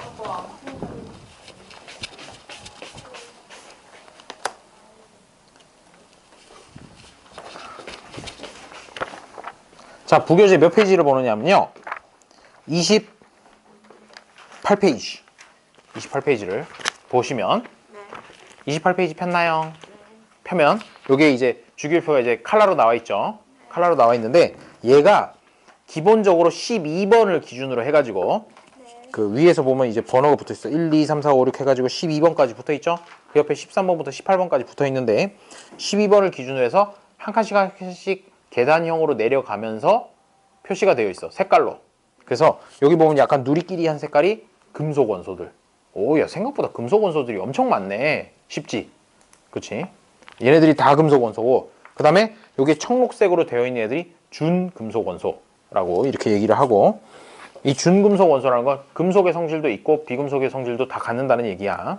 그 다음에 비금속 원소는 생각보다 몇 개 안 돼. 여기 녹색으로 되어 있는 거, 이쪽이 비금속 원소가 되는 거지. 그래도 일단 기본적으로 주기율표상에서 어느 쪽, 왼쪽에 있는 애들은 대부분 다 금속 원소다 라고 생각하면 되고, 오른쪽 부분에 있는 애들, 위쪽에 있는 애들은 다 비금속 원소다 라고 생각을 해주면 된다는 거지. 딱 한 가지 예외가 있어. 찾았니? 요거. 수소는 왼쪽 중에 제일 위에 있는데도 불구하고 비금속 원소다 라는 거, 그거 하나만 빼고 나머지들은 그런 식으로 구분을 해주면 되겠어요. 그렇게 해서 해주고, 이 주기율표는 20번까지만 외웠으면 그 다음부터 억지로 절대로 외울 필요가 없으니까 그거를 더 외울 필요는 없고, 자, 다시 이제 본교재로 돌아와서, 그러면 금속 원소, 비금속 원소로 분류를 했으면 왜 분류를 했는지를 생각을 해봐야 되겠지. 금속 원소들의 공통점이 있어. 우리 왜 금속이라 그러면 일단 이미지가 어떤 것들이 있니? 뭔가 이렇게 반짝반짝 광택이 있을 것 같은 느낌적인 느낌 있죠. 그리고 열과 전기가 잘 통하는, 전도성도 좋아야 될 것 같고, 외부에서 힘을 가해도 부서지지 않고 모양만 변하며 얇게 펴지는 성질이 있는 그런 것들이 금속의 공통적인 성질들이야. 그래? 아니, 우리 그냥 상식적으로 생각해. 뭐 철이나 알루미늄이나 구리 이런 거는 그럴 것 같은데 나트륨이나 칼륨, 칼슘 이런 거 본 적 있니 혹시? 순수한 나트륨, 순수한 칼륨, 순수한 칼슘 덩어리 이런 거 별로 본 적이 없지? 네. 그래서 잠깐 옛날 얘기를 조금 해주도록 하겠어요. 네. 자, 제가 고등학교에 다닐 때, 사실은 고등학교에 들어가기 전부터 저희 어머님께서 이제 원래 고등학교 화학 선생님이셔가지고 나를 낳고 내가 아직 이제 겨우겨우 이제 말을 하고 할 한 7, 8살 정도 때부터 막 이런저런 얘기를 엄청 많이 해주셨는데, 뭐 그런 얘기를 해주셨던 거야. 불꽃놀이를 막 봤어. 와, 빵빵 터지잖아. 와, 예쁘다 하고 있는데, 영환아, 저게 바로 왜? 저게 바로 뭐야? 어? 아니야, 해. 싫어. 바로 뭐야? 마음 상했어. 자, 그래서 어쨌든 그걸 보면서 금속의 불꽃 반응 색깔이란다 라든지 이런 것들을 마구마구 말씀을 해주셨단 말이지. 아, 뭐 보라색, 노란색, 빨간색 이게 다 그거라고요? 그렇지. 그렇거든. 어쨌든 그런 거를 하면서 나는 솔직히 잘 알아듣지 못했지만 어쨌든 관심은 있었어. 자꾸 얘기를 해주니까 관심이 생길 수밖에 없잖아. 그래서 저는 이제 고등학교에 들어가서 동아리를 선택을 해야 되는데, 동아리 선택할 수 있잖아. 근데 선택의 폭이 너무나도 안타까웠어. 물리, 화학, 생물, 지구과학 중에서 하나를 반드시 선택을 해야만 했던 거지. 의무적으로. 그래서 저는 화학을 선택을 했어요. 화학을 선택을 해가지고 들어갔는데, 그때는 이제 보면은 물리 실험실, 화학 실험실, 생물 실험실, 지구과학 실험실 다 따로 있었어. 다 따로 있었고 각 층마다 하나씩 있었는데, 거기 보면 화학 실험실에는 시료들만 모아놓는, 그러니까 실험 재료들만 모아놓는 게 엄청 큰 공간이 있었던 것이야. 그래서 보통 학교들에서 시료 약장들이 있는 거 보면은 한 이 정도 되면은 꽤 큰 규모잖아. 이 정도만 있어도. 근데 이거에 한 4대 배는 됐던 것 같아. 엄청 뭐가 많았어. 엄청 뭐가 많았고, 거기에 맨날 들어가서 이제 약병들을 탐구를 하기 시작을 했던 것이지. 그 병에 적힌 걸 보고 그 안에 보면은 되게 아주 그냥 흔한 거에서부터 시작해서, 내가 딱 보기에도 뭔가 비싸 보이는 거, 그리고 이거 먹으면 왠지 죽을 것 같은 거, 그리고 뭐 굉장히 강한 산들, 막 독극물, 막 이런 것들도 막 많이 있었거든. 근데 그러다가 어느 날 이걸 발견한 거야. 나트륨이라고 딱 써 있어. Na 이렇게 써 있었단 말이지. 근데 그 병이 일반적인 그냥 그 뭐 플라스틱 병 이런 게 아니고 되게 두꺼워 보이는 갈색 병에 이렇게 담겨 있는 거야. 갈색 병이라서 그 뭐 에스티로더 이거 말고 말고 이렇게 두꺼운 갈색 병에 나트륨 이렇게 써 있으니까 궁금하잖아. 그래서 이렇게 꺼냈어. 왜냐면 나도 그때까지는 순수한 나트륨 덩어리를 본 적이 없었기 때문에 어떻게 생겼나 보려고. 그랬는데 딱 들었는데 뭐가 찰랑해. 철렁철렁 액체가 들어있네. 이거 내가 알기로는 나트륨이 아무리 봐도 이 액체는 아니었는데 하고 뚜껑을 열었어. 뚜껑을 딱 열었더니 그 안에 뭐가 이렇게 철렁철렁 액체가 들어있어. 액체가 들어있는데 냄새가 확 나는데 기름 냄새가 나는 거야. 그 기름 냄새 있잖아. 석유 냄새 같은 거. 그런 거 확 나더라고. 뭐야 이거 기름이었어? 하고 이렇게 안에를 이렇게 쓱 보니까 요만한 그러니까 손가락 한 2개 정도 굵기 되는 덩어리가 있더라 이거지. 아니요. 덩어리가 있었고요. 그거를 이렇게 쓱 보니까 뭔가 이렇게 약간 좀 반짝이는 것 같은 느낌이 드는 거야. 그래서 내가 혼자 본 건 아니고 이제 친구랑 같이 들어갔지. 친구랑 같이 들어가가지고 야, 이거 나트륨 이거 원래 이렇게 뭐 이거 기름 속에다 넣어놓는 거냐? 라고 물어봤더니 그렇대. 그렇다고 그러면서 이제 핀셋을 갖고 와서 이제 꺼냈지. 핀셋을 갖고 와서 꺼냈는데 꺼냈더니 진짜로 여기 있는 것처럼 광택이 있어. 반짝반짝해. 반짝반짝한데 그거가 이제 꺼냈으니까 그냥 넣기 아깝잖아. 넣기 아까워서 조금 떼내보자 라고 이제 얘기를 했지. 떼내가지고 한 손가락 한 요 정도 한 마디 정도 되는 부분을 잘라냈는데 어떻게 잘랐냐면 손으로 잘랐어. 어떡해요? 금속이 있잖아. 뭐 쇠 같은 것들은 손으로 자른다 말도 안 된다 그러잖아. 근데 나트륨 같은 애들은 되게 물러가지고 손톱으로 찍 누르면 끊어져. 금속이 손에 녹지는 않아요. 녹지는 않고 금속이니까 녹지는 않고 이렇게 해서 뚝 끊었어. 뚝 끊어가지고 요만한 덩어리를 끊어냈던 거지. 그러고 나서 잠깐 이렇게 바깥에다 꺼내놓으니까 애가 허옇게 산화가 돼버려. 엄청 반응을 빨리 해. 그래서 순간적으로 원래는 딱 꺼냈을 때는 반짝반짝 했는데 금방 허옇게 뭐 낀 것처럼 갑자기 산화가 쫙 돼버리더라 이거지. 게다가 거기서 끝냈으면 뭐 좋았을 텐데 어디서 들은 건 있어가지고 야 나트륨 덩어리를 물에다 던지면 엄청나게 재밌는 일이 발생한다더라 라는 것까지는 알고 있었던 거죠. 그래서 이제 나머지는 그냥 이제 다시 통에다 넣고 뚜껑 덮어가지고 놔두고 그거 요만한 덩어리 하나를 이제 핀셋으로 딱 들고 그거 바로 앞으로 나왔어. 앞으로 나왔는데 뭐가 있었냐면 약간 조그마한 연못 같은 게 있었어. 거기 이제 뭐 물고기도 좀 키우고 뭐 그런 거 있잖아. 관상용 이렇게 뭐 금붕어 막 이런 것도 좀 하는 그래가지고 이제 나쁜 짓을 하기 전에는 항상 주변을 확인을 해야 돼. 그래서 친구 보고 야 좀 한번 둘러봐봐. 아무도 없는지 한번 둘러봐봐 그랬더니 없었어. 그리고 그 시절만 해도 CCTV가 사방에 있는 그런 시절은 아니었던 거지. 그래서 아무것도 없었던 것을 확인을 하고 자 내가 그럼 한번 던져볼게 하고 이렇게 핀셋에 있는 걸 휙 던졌거든. 던져서 쑥 해서 팍 물에 들어갔어. 그런데 갑자기 산신령이 나오는 줄 알았잖아. 벙 하면서 물기둥이 쫙 치솟는 거야. 그 애가 얘네들 나트륨 그리고 칼륨 이런 것들은 물에 들어가는 순간 엄청난 양의 기체를 발생을 시키면서 폭발을 하는 거지. 폭발적인 반응을 일으키는 것이 격렬한 반응. 그래서 부글부글도 아니고 펑 해서 물기둥이 이렇게 치솟아 오르더라고. 그러더니 이제 그 물고기들이 이렇게 한두 마리씩 이렇게 자꾸 이렇게 배를 드러내면서 이렇게 수면으로 떠오르더라고. 그래서 큰일 났잖아. 튀었지. 튀었고 물고기들은 아니 그게 기절한 거더라고. 기절한 거고 나중에 가보니까 그거 하고 나서 한 1시간 있다 가봤지. 원래 이제 범인은 다시 사건 현장에 나타나는 거지. 가보니까 다시 이렇게 쌩쌩하게 돌아다니더라고. 아마 기절했나 봐. 그 충격에 의해 가지고 순간적으로 펑 하니까. 모르겠어. 그것까지는 모르겠는데 별일이 없더라고. 그래서 여기서 이제 깨달은 교훈. 나트륨은 굉장히 물과 반응을 잘하는군요. 그래서 일부러 그 통에다가 기름을 채워놓고 그 안에다 나트륨을 보관을 해놓는 거야. 공기 중에 있는 수분이랑도 반응을 해. 공기 중에 있는 수증기랑도 반응을 하기 때문에 그 보관을 할 때 기름 속에다가 해서 산소도 닿지 않고 물도 닿지 않는 그런 식으로 보관을 한다라는 거를 깨닫게 되었다는 것이죠. 자, 그 외에도 이제 뭐 여러 가지 시료들이 많이 있었어. 그 중에서 한 가지만 더 얘기를 해주면 오늘 그냥 서비스야. 자, K, C, N 이렇게 써 있는 게 있더라고. 이게 뭘까? 칼륨 칼슘 나트륨. 야, 이게 어딜 봐서 칼슘이냐? 칼슘은 CA야. KCN 이렇게 딱 3개가 써 있더라고. 탄소. 그러면 이건 칼륨, 탄소, 질소라는 얘기잖아. 네. 그렇다고 해서 읽으려니까 도저히 읽을 수가 없는 거지. 그래서 사실 알고 보면 이게 뭐라고 읽냐면 시안화 칼륨이라고 읽는 게 원래 이제 정식 명칭이고 우리 시안 그게 뭐냐 하면요. 그게 정식 화학 명칭은 시안화 칼륨인데 우리 속세에서 쓰는 용어는 청산가리야. 이게 청산가리거든.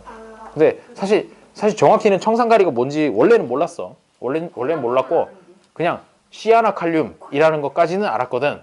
요게 이거 읽으면 시아나칼륨이라는 거 알아서 야 이거 독극물 아니냐? 라고 이제 또 그때 이제 같이 장난을 쳤던 친구와 함께 또 들어가서 이제 하다가 아니 병에 이렇게 막 해골 표시 막 그려져 있고 그렇게 써 있더라고. KCN 이렇게 해가지고 건드리지 말라고 이렇게 써 있긴 써 있어.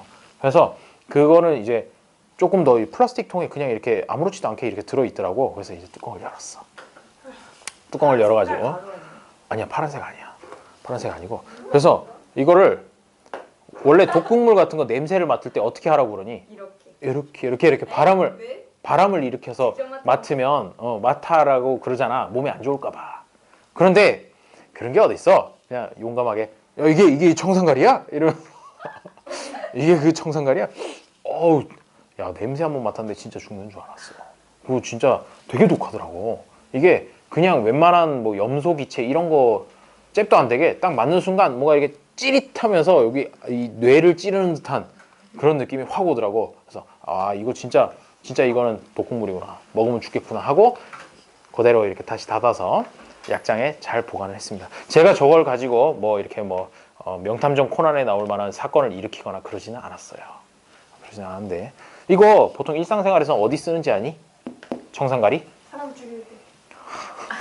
그게 일상생활이냐? 보통 쓰는 용도로는 약국에서도 팔아. 네? 약국에서도 파는데 그냥은 안 팔고 뭐 이렇게 신분증 받고 그다음에 사용 용도 기록하고 아주 좀 까다롭게 해서 팔긴 하는데 이거 어디다 쓰냐면 말벌 죽일 때, 말벌 같은 거 퇴치할 때 청산가리를 사용해서 하기도 해요. 되게 독해요. 진짜 엄청난 독극물이. 얘가 사람을 죽이는 방법이라 그렇게 이상하네. 왜 청산가리를 먹으면 죽는가? 호흡 중추가 마비가 돼. 호흡 중추 어디니? 연수 있지. 그쪽이 마비가 되면서 숨을 못 쉬어. 숨을 못 쉬어 하다가 죽는 거야. 시퍼렇게 돼서 죽는 거. 그래서 청산가리야. 아 마비돼서? 호흡 중추가 마비가 돼서 숨을 못 쉰다고. 먹으면? 오. 먹으면 아주 조금이라도 먹으면 치사량을 넘게 먹으면 숨을 못 쉬어서 죽어요. 그래서 숨을 못 쉬어서 죽기 때문에 시퍼렇게 질려서 죽거든. 그래서 청산가리라고 이름이 붙었습니다. 한 방울 먹어야지. 자꾸 그렇게 이 치사량에 대해서 질문하지 마. 나도 몰라. 안 써봤어. 하나씩. 여튼 아주 적은 양만 먹어도 그렇다고 그래요. 자, 그렇고 다시 돌아와서 이제 금속 원소, 비금속 원소를 얘기하고 있었죠. 자, 그러면 아까 이거 분류하는 거는 아까 주기율표에서 이렇게 위치로 해가지고 봤고 주기율표를 한번 보면 주기율표는 원소를 원자 번호 순서와 화학적 성질을 기준으로 배열한 표이다라고 얘기를 하는데 요게 세로가 있고 가로가 있어. 그치? 거기 보면 가로로 보니까 1주기, 2주기, 3주기, 4주기, 5주기, 6주기, 7주기까지 이렇게 아래로 내려가면서 줄마다 이름이 붙어 있고 족이라고 하는 녀석 1족, 2족부터 시작해서 18족까지 세로로 가면서 가로로 가면서 쭈루룩 하나씩 커지는 그런 식으로 돼요. 그래서 세로줄끼리 같은 애들은 같은 족이야. 이 족자가 뭐냐면은 우리 무슨 뭐 원시 부족 아니면 병만족 할 때 그 얘기하는 그 족이야. 그러니까 같은 부족이라는 거지. 같은 녀석들이라는 거. 그래서 족이 같은 애들은 성질이 되게 유사하고 주기가 같은 애들은 뭐 특별히 뭐 성질이 유사하다든지 그런 특징은 없기 때문에 꼭 기억해 줘야 될 거는 성질이 같은 거는 세로줄끼리 같은 애들. 족이 같으면 성질이 비슷하다. 그걸 하나 기억을 해줘야 되고 왜 그러냐면 오늘 설명은 요거까지만 하면 돼. 왜 그런지까지만 하면 오늘 설명할 건 끝이에요. 그러셨나요? 네. 게이드. 아유 뭘 개이득식이나. 자, 그 설명이 꽤 길다는 얘기지. 자, 보세요. 우리 원자 구조를 보통 얘기를 할 때 원자를 이따만하게 동그랗게 그리고 중심부에다가 원자핵을 이렇게 그리지. 원자핵에 뭐 이렇게 양성자랑 중성자가 있다고 그러는데 이렇게 해서 플러스가 막 있어. 그러면 전자를 그릴 때 원래 보통은 그냥 뭐 원자핵 주변을 빠른 속도로 돌고 있다 이 정도로만 설명을 했었잖아. 그래서 아무렇게나 마이너스를 막 이렇게 해가지고 그렸었는데 그게 아니라 여기서는 어떻게 설명을 하느냐면은 얘가 껍질을 이루고 있다. 동심원을 이루고 있다는 얘기예요. 동심원을 이루고 있다는 건데 얘가 이렇게 여러 개의 동심원이 있고 얘가 안쪽에 있을수록 먼저 전자를 채워준다 라고 이렇게 표현을 하는 거야. 그러면 지금 여기 보면 양성자가 4개 있잖아. 4개가 있으면 원래 이게 중성이려면 전자가 4개가 있어야 되겠지. 그래야지 아마 균형이 맞을 테니까. 그러면 그게 들어가는 순서가 어떻게 들어가냐면 제일 안쪽에 다른 색깔로 해야지. 다른 색깔로 해서 하나, 그 다음에 두 개가 들어가면 첫 번째 이 궤도는 꽉 찬 거야. 꽉 찬 거고 얘기는 방이 두 개밖에 없어. 방이 두 개밖에 없고 그 다음에 요거까지 배웠니? 학교에서 배웠니? 그래. 진짜? 물론. 그리고 두 번째 궤도에는 방이 조금 더 넓어. 8개가 들어갈 수 있어. 여기는 두 개밖에 안 들어가고 여기는 8개. 그리고 여기도 8개가 들어갈 수가 있어요. 그래서 어떻게 되냐면 지금 4개가 들어가야 되는데 2개가 들어갔잖아. 그러면 두 번째 궤도에 하나 더 들어가고 여기도 하나 더 들어가서 딱 이렇게 전자가 존재한다라고 이렇게 개념적으로 설명을 하는 거지. 그러면 얘의 입장에서는 어떻게 되냐면은 이게 지금 원소 번호 4번인 거야. 4번. 4번이 뭐니? 거기서 보면 수헬리베 하면 되지 뭘. 베릴륨. 그렇지. 베릴륨이지. 4번이 베릴륨인데 베릴륨은 이런 식으로 돼 있다는 거예요. 양성자 4개에다가 전자 4개가 제일 안쪽 궤도에 2개, 그 바로 바깥쪽 궤도에 2개가 존재를 한다는 것이지. 그런데 얘네들이 참 독특해. 독특한 게 얘네들이 하나만 있으면 좋겠는데 사실 2개를 이렇게 갖고 가게 되면은 지금 얘네 전자 2개만 없으면 버리고 싶어. 나 그냥 궤도 하나만 있으면 좋겠는데 너무 거추장스럽다 이거야. 전자 2개 때문에. 그래서 이 베릴륨이라고 하는 녀석은 무슨 성질을 갖게 되느냐면 자꾸 어떻게 해서든지 이 전자 2개를 떨어버리려고 그래. 없애버리려고 그래. 바깥으로 잃어버리면 나는 편안해지는 거야. 왜? 그냥 꽉 찬 거 궤도 하나만 딱 있으면 딱 좋겠는데 이거 2개 때문에 어쩔 수 없이 거추장스럽게 있으니까 얘가 만약에 이온이 된다면 어떤 이온이 되느냐면은 전자 2개를 잃어버리고 베릴륨 2+가 되는 그런 성질을 갖는다는 것이야. 그러면 여기에서 베릴륨이라 그러니까 별로 감이 안 오는 것 같은데 나트륨이라면 나트륨이 몇 번이니? 11번이지. 11번이지. 11번이면 어떻게 되냐면 전자가 11개라는 뜻이잖아. 전자가 11개라는 얘기는 요게 일단 8개를 다 채우고 하나, 둘, 셋. 자, 10개를 채웠고 마지막에 여기 바깥쪽에 하나밖에 없다는 얘기야. 하나밖에 없으니까 하나 버리고 싶어. 하나 버리면 참 좋겠어. 그래서 나트륨은 항상 이온이 될 때 무슨 이온이 되디? Na+가 되잖아. Na2+라든지 3+가 되지 않는 이유가 이거야. 항상 NA는 그냥 플러스 1이고 CA는 2+고 그거 그냥 외웠었잖아. 왜 그러냐? 이런 원리에 의해서 그렇다는 거야. 그럼 칼슘이 20번이지. 2 플러스. 칼슘이 20번이니까 제일 끝에 마지막에 2개가 있기 때문에 2개를 잃어버리고 CA2+가 되고 싶어 한다는 거지. 그러면 음이온인 경우를 한번 생각해 보면 산소는 음이온이 될 때 어떻게 되니? 2-가 되지. 그러면 산소는 전자가 원래 몇 개였느냐?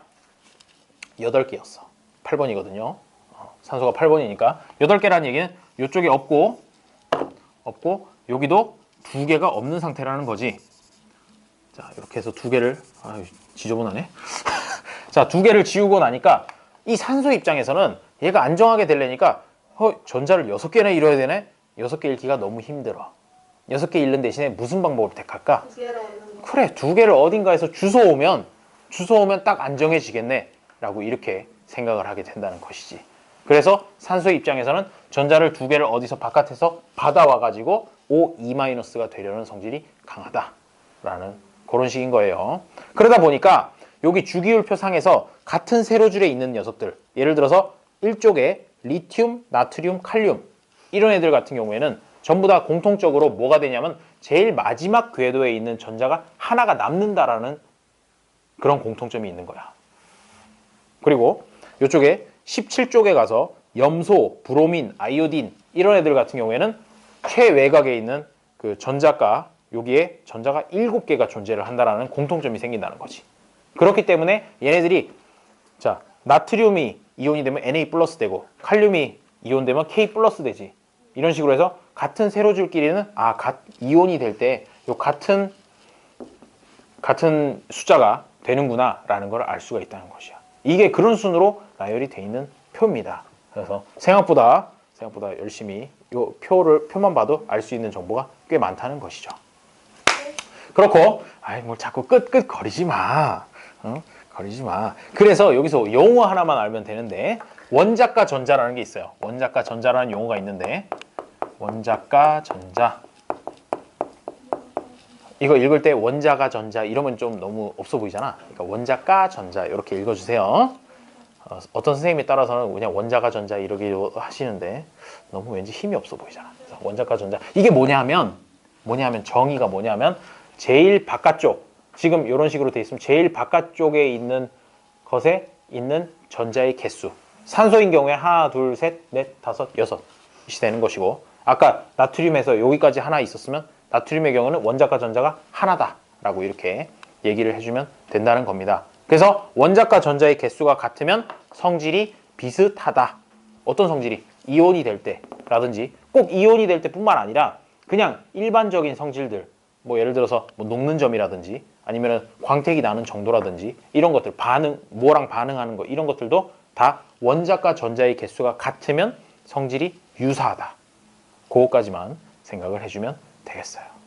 오늘의 내용 설명은 이 정도까지고요. 진짜 끝? 이 정도까지고요. 그래서 다음 시간에 이어가지고 13페이지부터 문제를 풀기 시작을 할 것인데 그 전에 이제 부교재에서 숙제를 한번 내드릴게요.